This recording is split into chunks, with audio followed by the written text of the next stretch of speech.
Genesis chapter 28. So Isaac called for Jacob, blessed him, and said, "You must not marry any of these Canaanite women. Instead, go at once to Padan Aram, to the house of your grandfather Bethuel, and marry one of your uncle Laban's daughters.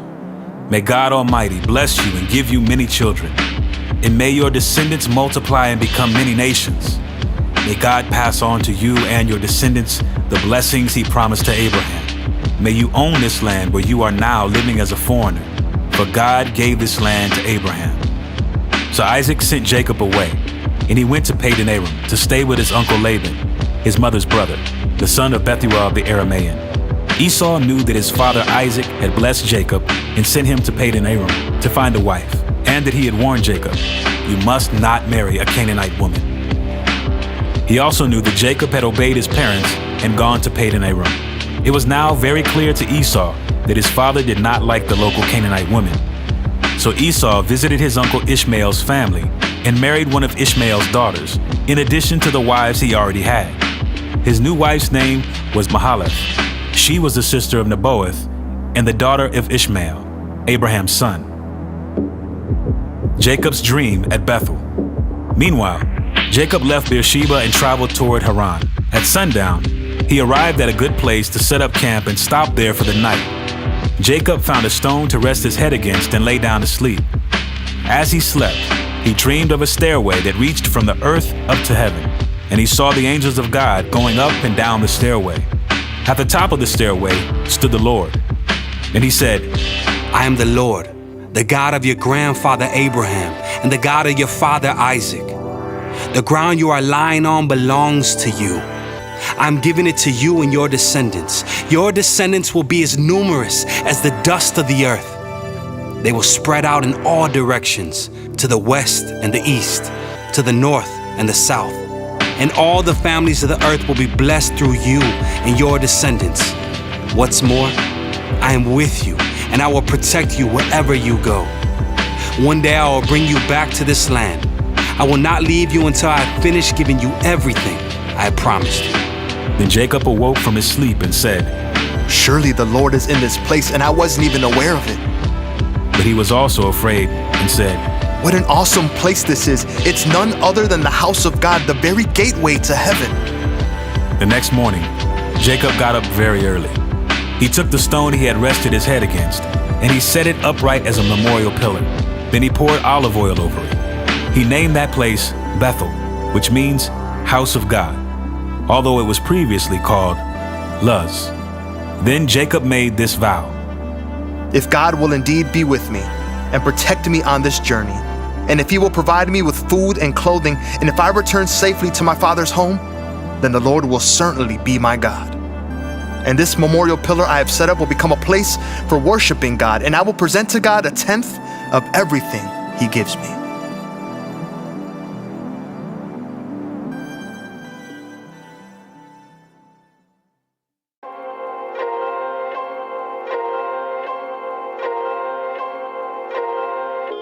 Genesis chapter 29.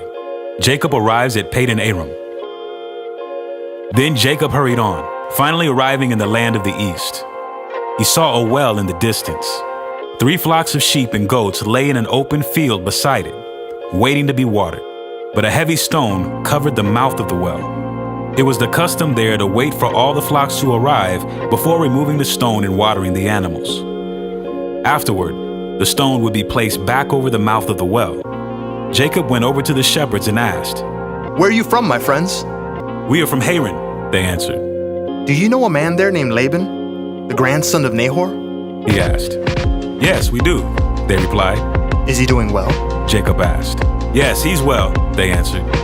"Look, here comes his daughter Rachel with the flock now." Jacob said, "Look, it's still broad daylight. Too early to round up the animals. Why don't you water the sheep and goats so they can get back out to pasture?" "We can't water the animals until all the flocks have arrived," they replied. Then the shepherds moved the stone from the mouth of the well, and we water all the sheep and goats. Jacob was still talking with them when Rachel arrived with her father's flock, for she was a shepherd. And because Rachel was his cousin, the daughter of Laban, his mother's brother, and because the sheep and goats belonged to his uncle Laban, Jacob went over to the well and moved the stone from its mouth and watered his uncle's flock. Then Jacob kissed Rachel, and he wept aloud. He explained to Rachel that he was her cousin on her father's side, the son of her aunt Rebekah. So Rachel quickly ran and told her father Laban. As soon as Laban heard that his nephew Jacob had arrived, he ran out to meet him. He embraced and kissed him and brought him home. When Jacob had told him his story, Laban exclaimed, "You really are my own flesh and blood." Jacob marries Leah and Rachel. After Jacob had stayed with Laban for about a month, Laban said to him, "You shouldn't work for me without pay just because we are relatives. Tell me how much your wages should be." Now, Laban had 2 daughters. The older daughter was named Leah, and the younger one was Rachel. There was no sparkle in Leah's eyes, but Rachel had a beautiful figure and a lovely face. Since Jacob was in love with Rachel, he told her father, I'll work for you for 7 years if you'll give me Rachel, your younger daughter, as my wife. "Agreed," Laban replied. "I'd rather give her to you than to anyone else. Stay and work with me." So Jacob worked 7 years to pay for Rachel, but his love for her was so strong that it seemed to him but a few days. Finally, the time came for him to marry her. I have fulfilled my agreement. Jacob said to Laban. Now give me my wife so I can sleep with her. So Laban invited everyone in the neighborhood and prepared a wedding feast. But that night, when it was dark, Laban took Leah to Jacob, and he slept with her. Laban had given Leah a servant, Zilpah, to be her maid. But when Jacob woke up in the morning, it was Leah. What have you done to me? Jacob raged at Laban. I worked 7 years for Rachel. Why have you tricked me? It's not our custom here to marry off a younger daughter ahead of the firstborn, Laban replied. But wait until the bridal week is over. Then we'll give you Rachel too, provided you promise to work another 7 years for me. So Jacob agreed to work 7 more years. A week after Jacob had married Leah, Laban gave him Rachel too. Laban gave Rachel a servant, Bilhah, to be her maid. So Jacob slept with Rachel too, and he loved her much more than Leah. He then stayed and worked for Laban the additional 7 years. Jacob's many children. When the Lord saw that Leah was unloved, he enabled her to have children. But Rachel could not conceive. So Leah became pregnant and gave birth to a son. She named him Reuben, for she said, "The Lord has noticed my misery, and now my husband will love me." She soon became pregnant again and gave birth to another son. She named him Simeon, for she said, "The Lord heard that I was unloved and has given me another son." Then she became pregnant a third time and gave birth to another son. He was named Levi, for she said, "Surely this time my husband will feel affection for me, since I have given him 3 sons." Once again, Leah became pregnant and gave birth to another son. She named him Judah, for she said, "Now I will praise the Lord." And then she stopped having children.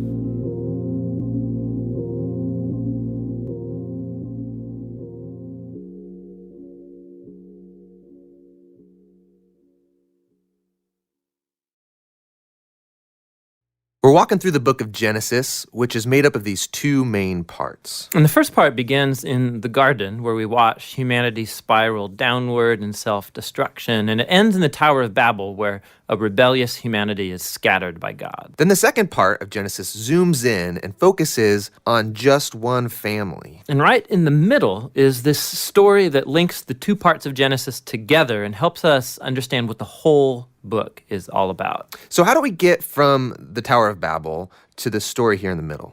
Well, after the scattering at Babel, there's this genealogy, and it follows one of the tribes all the way down to this one guy named Abram. You probably know him as Abraham. And God starts making all these promises to Abraham, like he's going to bless him and give him a ton of kids.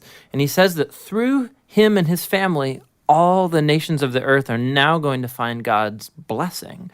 So basically, God is trying to restore humanity back to the goodness of the garden and to his original intentions for the world. So it's like his rescue plan for humanity. And that's why the whole second half of Genesis is about this one family.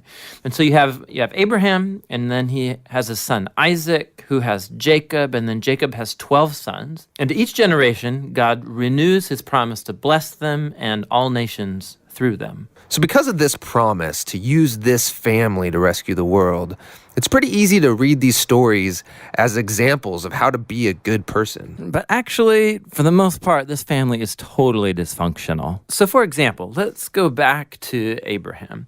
This whole story is about God giving him and his wife Sarah a family, but 2 different times. He basically gives Sarah away to other men by denying that she's even his wife. And then Sarah gets impatient about having a son, and so she makes Abraham sleep with her servant girl, which then causes all of these other problems in the family. So they get really old, and you begin to think that there's no way they're going to have a kid of their own. But then, miraculously, they do. It's Isaac. And Isaac, he has 2 sons, Esau and Jacob, and it seems like things are going pretty good. But Jacob, the younger brother, wants the family's inheritance, which belongs to Esau, the older brother. So he devises a plan where he's going to steal it from his father, Isaac, who at this point in the story is now old and blind. Which, who does that? Horrible, stealing from your blind father. Yeah, and then he just takes off. So Jacob goes on from there to have 12 sons, big family. But Jacob loves his 11th son, Joseph, way more than all the others. And so he gives him the special Technicolor dream coat. And his brothers, because of this, come to hate him. So much so that they plan on killing him. But they don't. They instead just sell him as a slave down in Egypt. Now, while in Egypt, through this crazy series of events, Joseph goes from being in a prison cell to becoming the second in command there. And so later on, the whole Middle East falls into this food shortage. And Joseph's brothers, they come down to Egypt looking for food.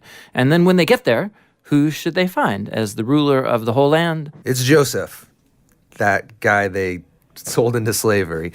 But he actually saves them from starving to death. And so here you have it. These are the great-grandchildren of Abraham who have done this heinous act to their brother. But God has transformed their evil into something good. And that's exactly what Joseph says here in the last paragraph of the entire book. He says, you guys planned all of this for evil, but God planned it for good, to save people's lives. Now, these words, they conclude the book because they actually summarize the message of the whole story so far. Humans keep choosing evil, and we are thinking they're screwing up God's plan, but he keeps turning their evil back into good. And somehow, he's going to use this family to restore humanity back to the garden. So that's the book of Genesis.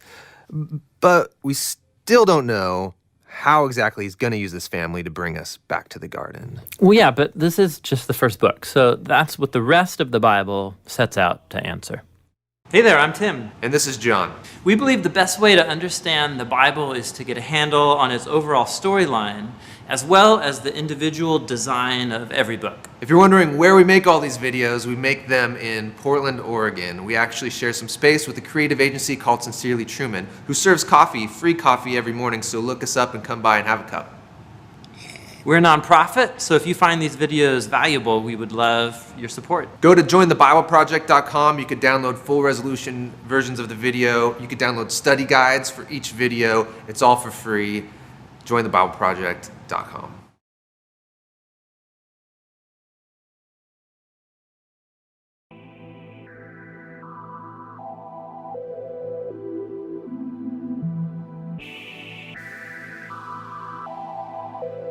Matthew chapter 8.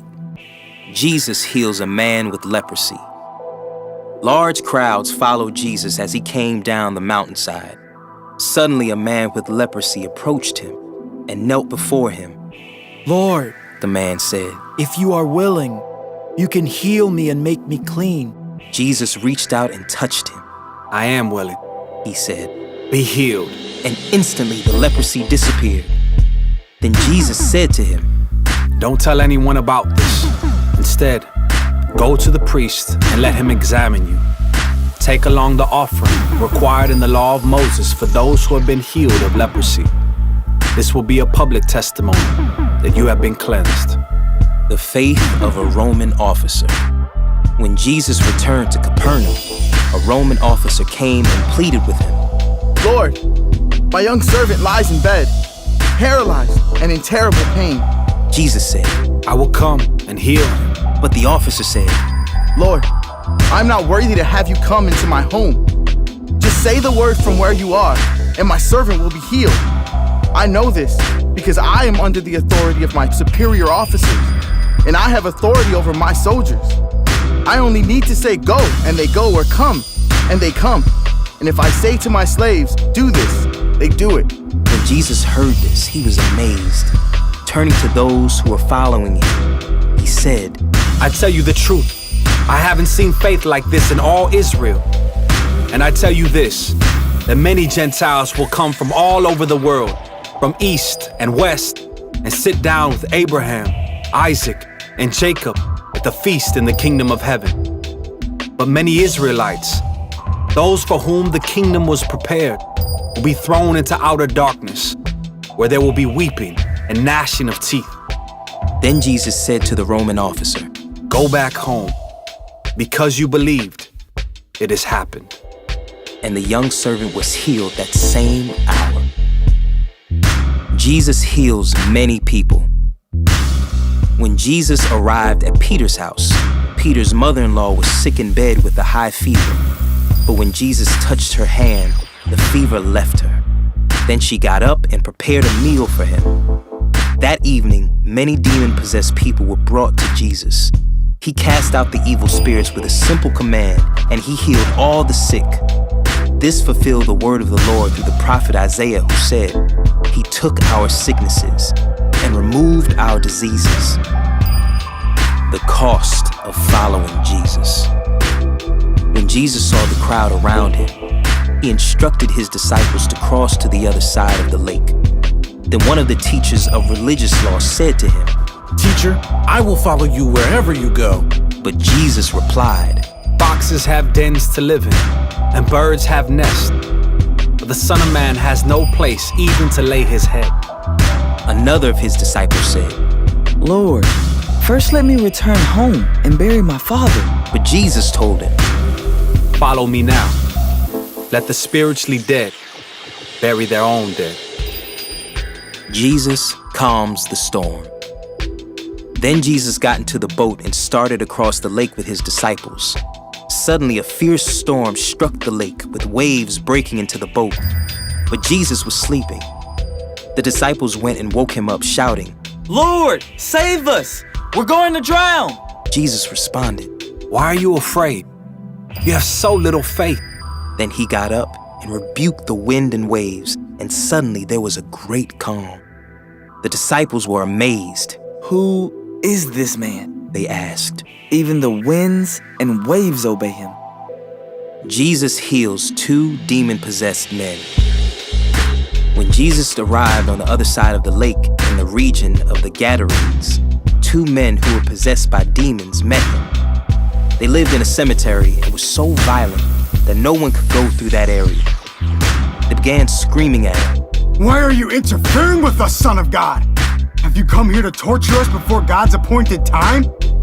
There happened to be a large herd of pigs feeding in the distance. So the demons begged, If you cast us out, send us into that herd of pigs. All right, go, Jesus commanded them. So the demons came out of the men and entered the pigs, and the whole herd plunged down the steep hillside into the lake and drowned in the water. The herdsmen fled to the nearby town, telling everyone what happened to the demon-possessed men. Then the entire town came out to meet Jesus, but they begged him to go away and leave them alone.